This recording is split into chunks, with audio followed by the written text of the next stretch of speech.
부활하신 주님이 우리와 동행하십니다.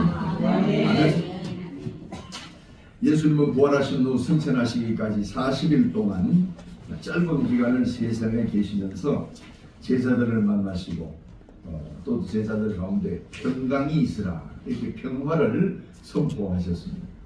막달라 마리아를 만나주시고 또 갈릴리로 돌아가서 낭만하여 고기잡이를 하던 베드로를 다시 만나주시고 90만 톤 내가 예수님의 몸에 창자국을 손에 넣고 손에 못자국을 보기 전까지 믿지 않겠다고 하던 그 20만 원 동화도 만나주시고 또 500여 성도들에게 일시에 나타나시기도 하셨습니다. 그 중에서 오늘은 엠마오로 내려가던 두 제자를 만나주신 이 성경 말씀을 통해서 은혜를 나누고자 합니다.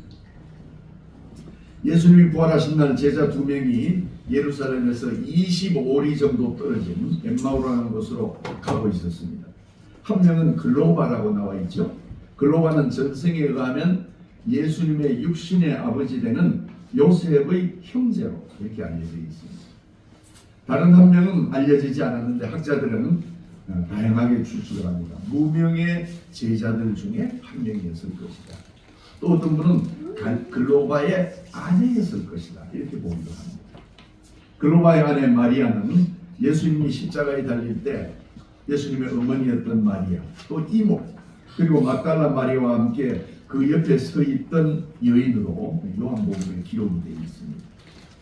엠마오로 내려가던 두 사람은 12제자에 속하지는 않았지만 예수님을 따르는 핵심적인 제자로 아마도 예수님이 복음을 전하라고 각 동네로 파송했던 70명의 제자 중에 한 명이 아닐까 이렇게 또 학자들이 보고 있습니다.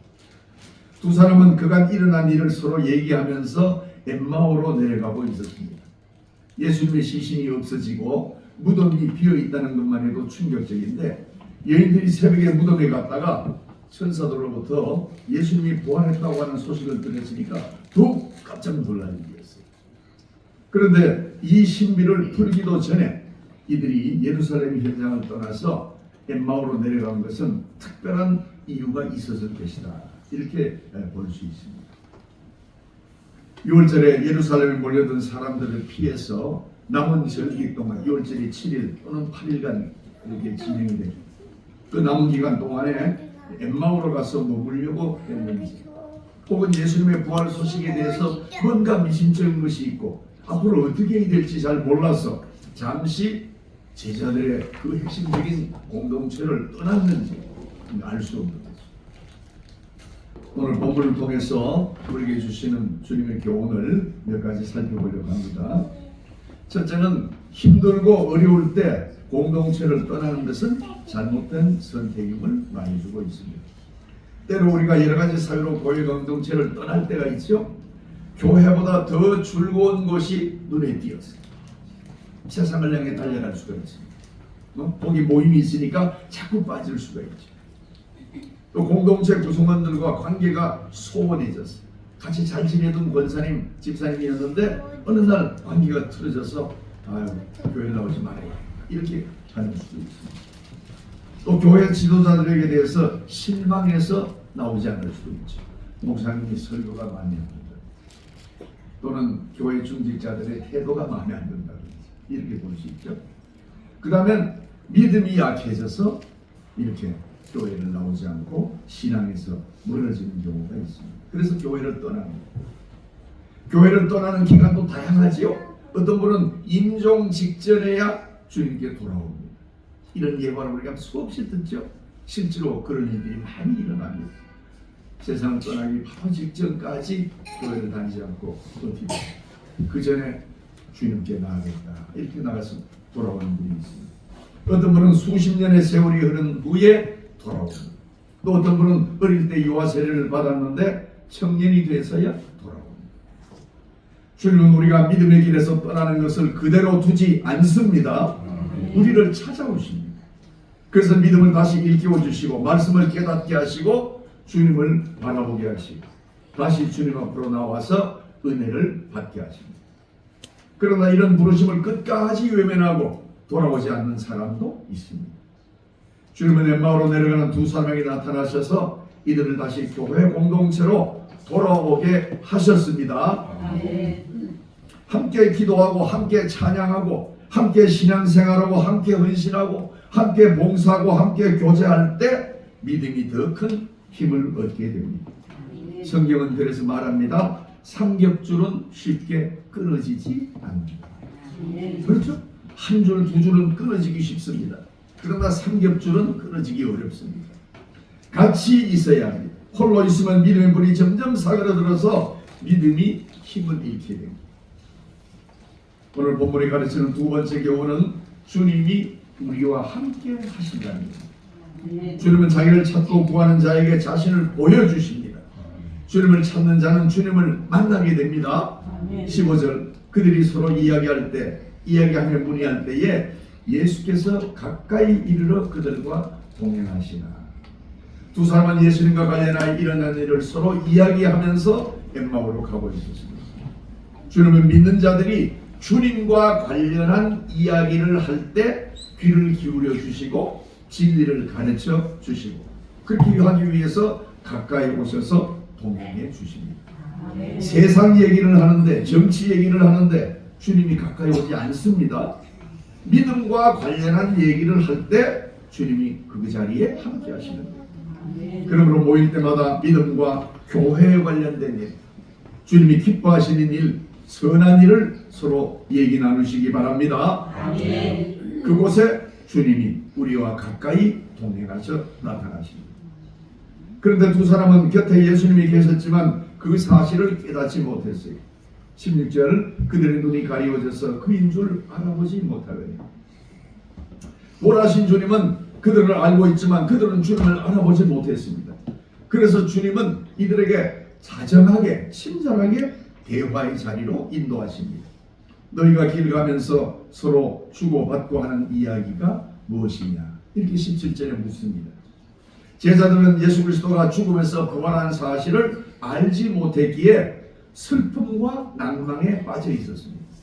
믿음이 약해지면 때로 기뻐해야 할 이유가 있는데도 불구하고 이를 깨닫지 못하고 슬퍼하거나 근심하거나 계속해서 걱정에 빠집니다.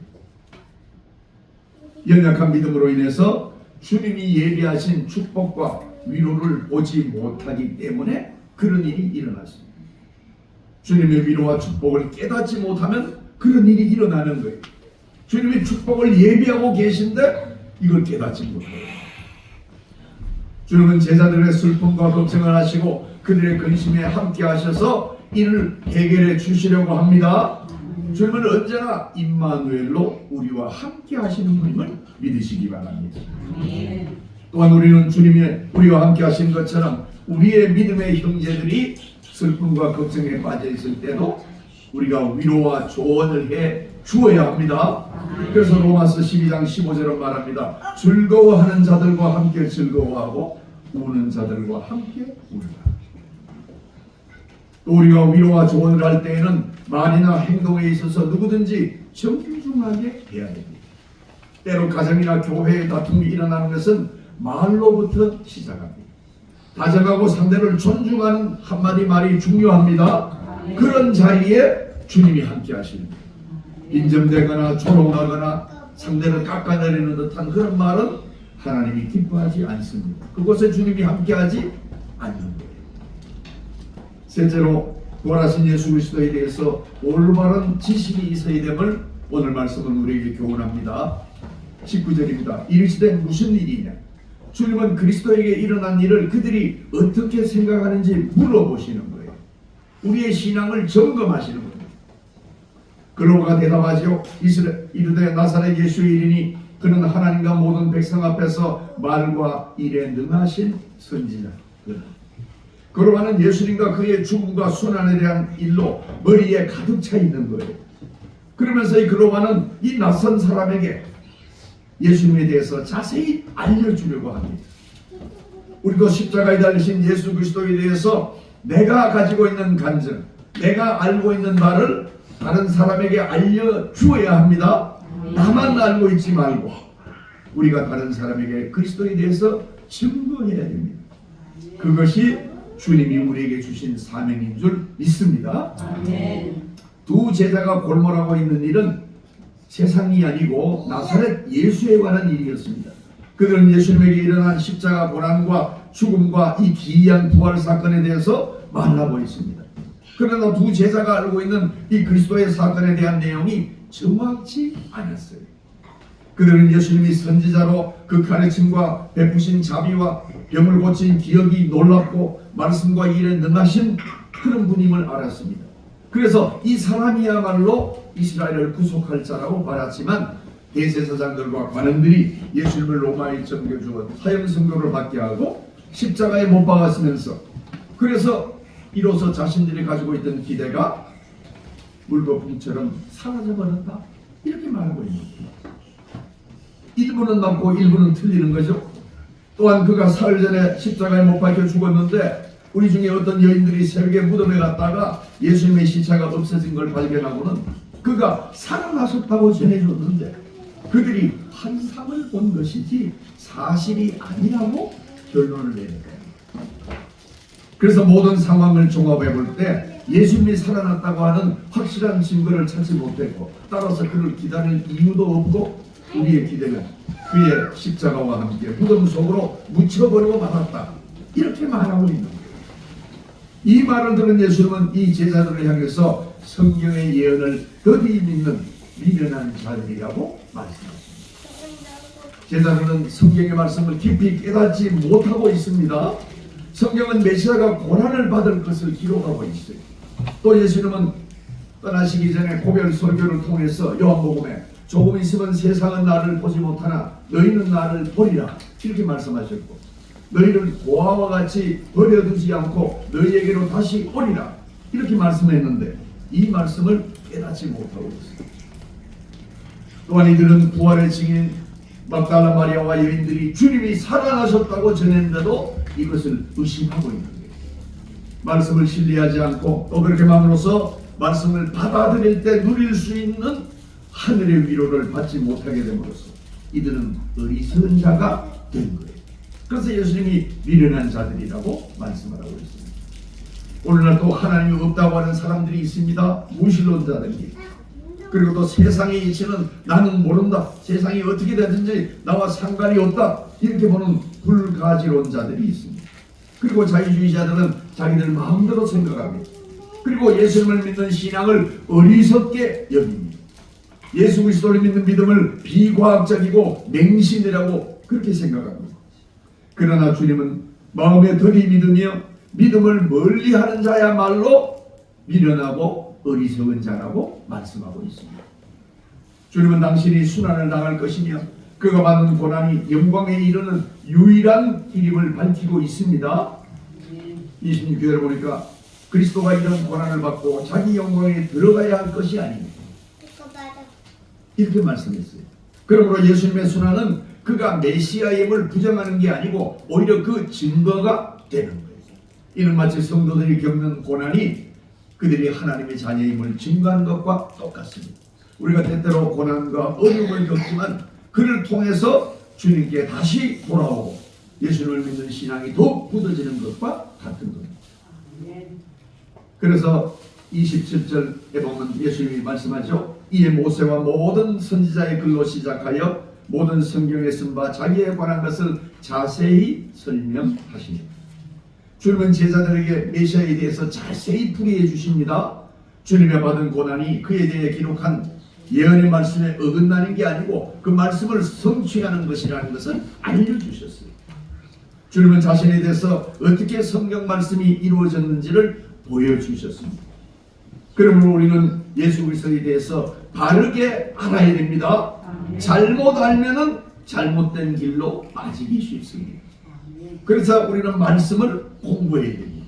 성경을 공부하지 않으면 믿음의 진보가 이루어지기 어렵습니다.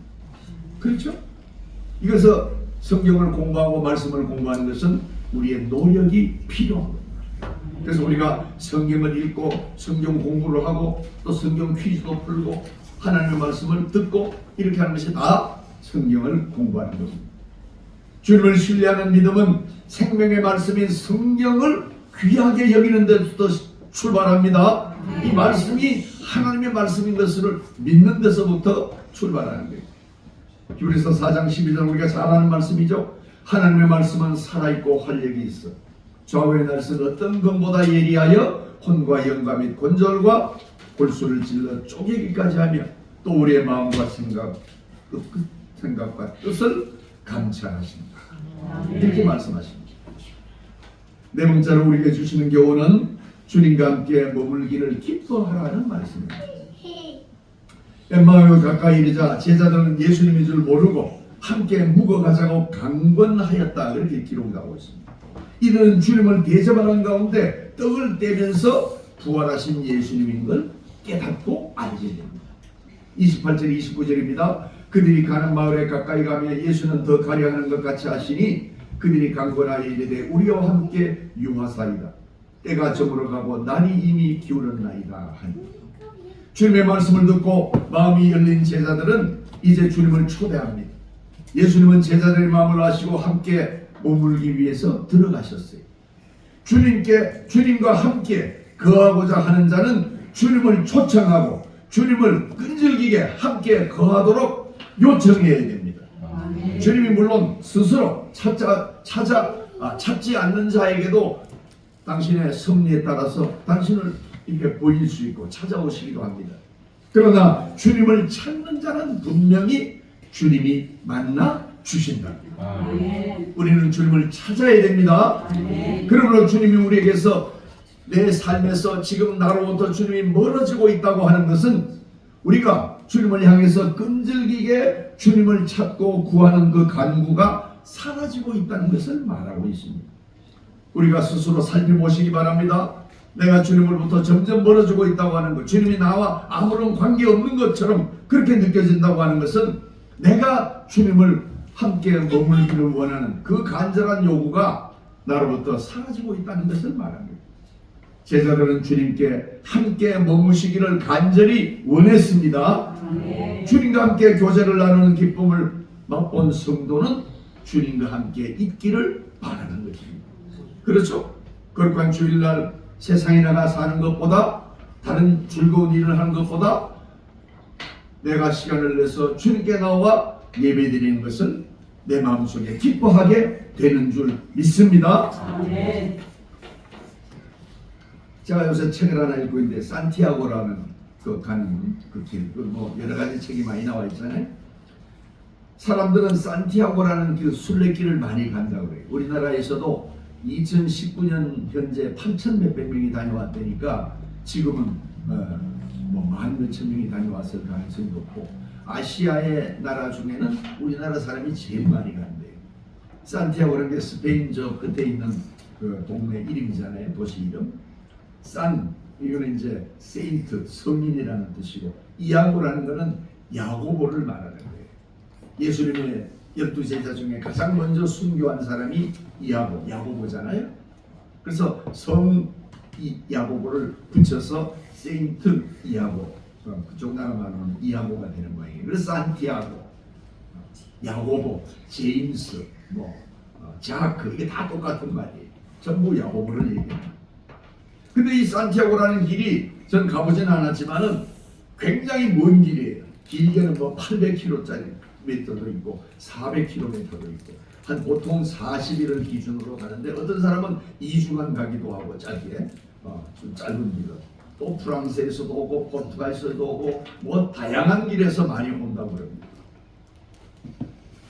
그 사람들은 성 야고보의 무덤 위에 세워진 성당 그 교회까지 걸어가는 거예요. 근데 아무것도 하지 않고 배낭을 짊어지고 하루에 한 수십 킬로씩 20몇 킬로씩 이렇게 걸어가지고 간다고 합니다. 그렇게 가는 이유가 뭐겠어요? 주님을 생각하면서 순례길이니까 주님과 함께 머물기를 위해서 걷는 길이 그 순례길의 목적이라는 거예요. 물론 믿지 않는 자도 자신의 삶을 반성하고 또는 관광을 위해서 또 새롭게 출발하기 위해서 그 산티아고 길을 걸어가기도 합니다. 그러나 많은 크리스찬들이 그 길을 걸으면서 주님을 생각하고 주님과 함께 걸어갑니다. 그런 목적이 아니라면 굳이 힘들게 그 길을 걸을 필요가 없는 거지. 주님은 우리와 함께 머물기를 원하십니다. 주님을 기뻐하시기 바랍니다. 그래서 우리 젊은 집사님들은 나중에 산티아고를 한번 꼭 가보시기 바랍니다. 이 집사님 한번 가보세요. 이 집사님하고 같이 손을 잡고. 그런데 거기 처음에 가면은 한번 처음에 가면 그렇게 힘들다 그래요. 왜냐하면 안 걷다가 20km를 하루에 걷는다면 힘들고, 그리고 이제 특별히 그 피레네 산맥으로 이렇게 넘어가는 길이 있어요. 그걸 이제 해야 이게 진짜라는데, 거기는 처음에 넘어가면 굉장히 어렵답니다. 그래서 처음에 가면은 굉장히 화를 내고 내가 왜 이런 길을 왔을까 후회하는 사람이 많다. 중간에 가는 사람도 있고. 그런데 그걸 거치면서 그 몸의 순례길을 먼저 시작을 하고, 그 다음에 또 이 기간이 지나면은 정신적으로 혼란이 온대. 내가 왜 쓸데없는 짓을 하고 있을까? 그래서 정신의 이 혼돈길을 또 거치고, 그리고 마지막에 남은 구간은 영혼의 순례길이라고 해서 그때서야 비로소 내가 하나님과 좀 더 교제하고 믿음의 삶을 걸어가는 그런 길을 갖게 된다는 거예요. 우리는 주님을 항상 초대하고 주님과 머물기를 바라야 됩니다. 그래서 걸어가면서 아무 생각 없이 예수님만 생각하면서 또 예수님이 주신 길을 걸으면서 그렇게 걸어가게 됩니다. 우리가 사실 인생을 살아가면서 하루든 이틀이든 이렇게 피정의 삶을 사는 게 중요합니다. 좀 한적한 곳에 가서, 기도원에 가서 한번 고요하게 묵상하면서 나의 삶을 되돌아보고 주님이 나와 함께 하시는 삶이 무엇인가, 이것을 다시 한번 되돌아보시기 바랍니다. 주님은 요청할 때 우리 삶 속에 들어오십니다. 주는 이미 그리스도의 제자로 부름받은 이 두 제자에게 더 많은 교훈과 위로를 주시려고 합니다. 그래서 이들이 초청했을 때 주님이 함께 머물기 위해서 들어가셨다고 했습니다. 계시록 3장 20절은 우리에게 말합니다. 내가 문 밖에 서서 두드리노니 누구든지 내 음성을 듣고 문을 열면 내가 그에게로 들어가 그와 더불어 먹고 그는 나와 더불어 먹으리라. 주님의 약속입니다. 주님은 당신의 음성을 듣고 문을 여는 자에게 함께 하십니다. 주님은 당신을 강권하여 초대한 제자들에게 자신을 나타내셨습니다. 이게 30절 31절 그들과 함께 음식 잡수실 때에 떡을 가지사 축사하시고 떼어 그들에게 주시니 그들의 눈이 밝아져 그인 줄 알아보더니 예수는 그들에게 보이지 아니하십니다. 주님이 평소에 하시던 것처럼 감사 기도를 하시고 떡을 떼어 주실 때 그들은 주님을 알아보게 되었습니다. 이 떡은 일반적인 평범한 떡입니다.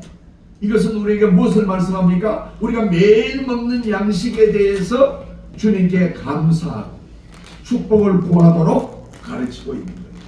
우리가 아무 생각 없이 먹고 마시는 것이 아니고, 우리가 일용할 양식을 식사를 할 때마다 주님이 나에게 주시는 것으로 감사하고 또 주님의 축복을 구하면서 드시기 바랍니다. 또한 우리 모든 가정에 주님이 일용할 양식을 마련해 주신다는 사실을 깨우치시기 바랍니다.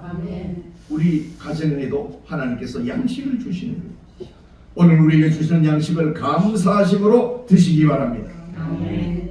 따라서 우리가 어디에 가서 식사를 할 때는 혹 음식이 조금 형편없고 보잘것없는 것이 나오다 하더라도 주님이 그곳에 함께 식탁에 앉아 계시고 주님이 우리에게 축복하시는 것으로 믿으시고 주님의 영광을 위해서 먹고 마시기 바랍니다. 오늘 우리는 얼마나 좋은 음식을 먹습니까? 조금만 시원찮아도 좀 더 좋은 것을 이렇게 구하고 그렇게 먹잖아요. 비싼 음식. 요새 음식값도 얼마나 비쌉니까? 웬만하면 2만 원 정도 줘야 돼요. 10,000원짜리 음식이 없습니다. 그래서 제가 여기 올 때는 가끔 이게 순댓국 8,000원입니다. 그게 싸요. 9,000원인데 70세 이상은 1,000원 하지. 그래가지고 그렇게 주더라고요. 어떤 분 그냥 나 9,000원 다 냈는데 그 어떤 주인 한 분은 신분증을 좀 보여달라고 그래서 웬 신분증인가 보여줬더니만 1,000원 안에 내드린다고. 그래서 지난번에 갔더니 또 그냥 받으시더라고 9,000원을. 그렇게 음식이 다양하지만 우리는 다 큰 좋은 음식을 원합니다. 그러나 우리가 식사를 할 때마다 주님이 그 자리에 함께 계셔서 우리가 동행하시는 것을 믿으시기 바랍니다. 주님이 그 음식을 통해서 우리에게 축복하시는 것을 믿으시기 바랍니다. 주님이 우리를 위해서 축복 기도하신 것을 감사와 기쁨으로 받으시기 바랍니다. 믿음으로 그 음식이 그리스도의 손을 통해서 우리에게 전달되었고 주님의 축복이 함께한 식사임을 알게 될 때 우리는 감사함으로 식사하게 됩니다. 주님은 성령과 은혜를 통해서 그의 백성들에게 자신을 나타내시고 함께 머물러 계십니다. 주님과 함께하는 시간이 복된 시간입니다. 주님이 함께 머무는 삶이 복된 인생인 줄 믿으시기 바랍니다. 주님이 떠나면 우리 삶은 복된 인생이 될 수 없습니다. 주님이 우리와 함께할 때 그 인생이 복된 인생입니다. 마지막 다섯째로 성경을 깨달을 때 우리 마음이 뜨겁게 된다는 것을 교훈해 주고 있습니다. 32절에 저희가 서로 말하되 길에서 우리에게 말씀하시되 우리에게 성경을 풀어주실 때 우리 속에서 마음이 뜨겁지 아니하되 이제 주님의 말씀으로 제자들의 영혼에 거룩한 빛과 함께 거룩한 믿음의 열정이 생겨났습니다. 마음속에 경건하고 간절한 사랑의 불이 붙여졌습니다. 믿음이 다시 생겨나므로 그들은 비로소 지금까지 함께 대화를 나눈 분이 예수님인 것을 깨닫게 되었습니다. 주님의 말씀이 우리 마음을 뜨겁게 합니다. 다른 것으로 안 됩니다. 마음의 열쇠를 가진 분은 오직 주님밖에 없습니다. 아무도 우리의 마음을 뜨겁게 하기 어렵습니다. 잠시 뜨겁게 할 수 있지만 영원히 지속되지 않습니다. 말씀만이 우리의 마음을 뜨겁게 합니다. 성경 말씀이 모든 삶의 셈이 되고 우리 신앙의 근거가 됩니다. 예수 그리스도에 대한 성경 말씀을 풀이할 때 듣는 사람의 마음이 뜨거워지고 위로를 주고 확신이 됩니다. 우리가 왜 교회에 나와서 예배를 드립니까? 하나님의 말씀을 통해서 은혜를 받고 위로를 누리기 때문에 그렇습니다. 말씀을 통해 예수 그리스도의 사랑을 깨달을 때 비로소 우리의 마음이 뜨거워집니다. 그리고 우리의 마음 속에서 하나님이 기뻐하시는 일을 하고자 하는 열정이 생깁니다. 마음이 불꽃처럼 하나님을 향하여 위로 날아오르게 되고 우리 마음 속에 사랑과 헌신과 뜨거운 열심을 품게 되고 죄를 멀리 버리게 됩니다. 제자들은 달려가서 예루살렘에 있던 형제들에게 이 사실을 알렸습니다. 부활하신 주님을 만난 이들은 식사를 마칠 때까지 기다릴 수 없었어요. 이미 날씨가 어두워졌으나 급히 예루살렘으로 돌아갔습니다. 주님을 만난 자들은 다른 사람에게 주님이 어떤 분인지 알려줘야 할 의무가 있습니다. 우리가 거듭나고 위로받은 소식을 형제들에게 알려줘야 됩니다. 구원받은 그 기쁨을 다른 사람에게 알려줘야 됩니다. 두 제자가 들어오자 예루살렘에 있던 형제들은 기쁨과 환희에 쳐서 말씀하지요. 주께서 과연 살아나시고 시몬에게 보이셨다. 이렇게 말하는 거예요. 그래서 두 제자들도 자기들이 길에서 된 일과 그들이 본 것을 말하며 부활의 증거를 더 보태주었습니다. 엠마오로 내려가던 길에서 하신 주님의 말씀은 생명을 살리는 말씀이었습니다. 주님의 말씀으로 엠마오로 가던 제자들이 새 사람으로 변화받았습니다. 말씀만이 우리를 뜨겁게 하고 새 사람으로 만듭니다. 주님 부활하셨습니다. 잠자는 자들의 첫 열매가 되어 우리의 삶에 역사하고 계십니다. 믿음의 공동체를 떠나지 말고 믿음을 굳건히 지키시기 바랍니다. 임마누엘 우리 주님이 늘 우리와 함께 하심을 믿으시기 바랍니다. 예수 그리스도에 대해서 올바른 지식을 배우고 익히시기 바랍니다. 세상의 어떤 바쁜 일보다 주님과 함께 항상 머무시기를 기뻐하시기 바랍니다. 주의 말씀이 주는 은혜로 마음이 주님을 향하여 뜨겁게 되시기를 바랍니다. 엠마오로 실망하여 내려가던 두 제자를 주님이 만나 주셨습니다. 주님은 우리도 만나 주십니다. 우리의 삶의 역사를 이루어 주십니다. 부활하신 주님과 함께 복된 인생을 살아가시는 우리 모두가 되시기를 주님의 이름으로 축원합니다. 기도하겠습니다. 감사하신 아버지 하나님, 부활하셔서 우리에게 영원한 생명과 새 사람으로 불러주신 것을 감사합니다. 우리 삶이 하나님 기뻐하는 아름다운 삶으로 복된 인생으로 살아가게 하여 주시옵소서. 날마다 주의 이름을 찬송하며 주님이 주시는 위로와 은총을 누리도록 하나님 은혜를 덧입혀 주시옵소서. 우리 금빛 광양자단에 은혜를 더해 주셔서 주의 이름을 영화롭게 하며 주신 사명을 감당하고 모든 성도들의 하나님의 크신 축복을 누리게 하여 주시옵소서. 어린 심정부터 노년에 이르기까지 우리 오래된 신자나 또 새로 나온 신자들에게까지 한국에 있든지 멕시코에 있든지 주님께서 늘 동행하시고 보호하시고 축복하여 주시옵소서. 승리하는 삶이 우리 교회에 나타나서 선교의 지경이 더욱 넓어지고 기도하는 재단, 사랑이 넘치는 아름다운 재단 되게 하여 주시옵소서. 감사하고 예수님 이름으로 기도하옵나이다. 아멘.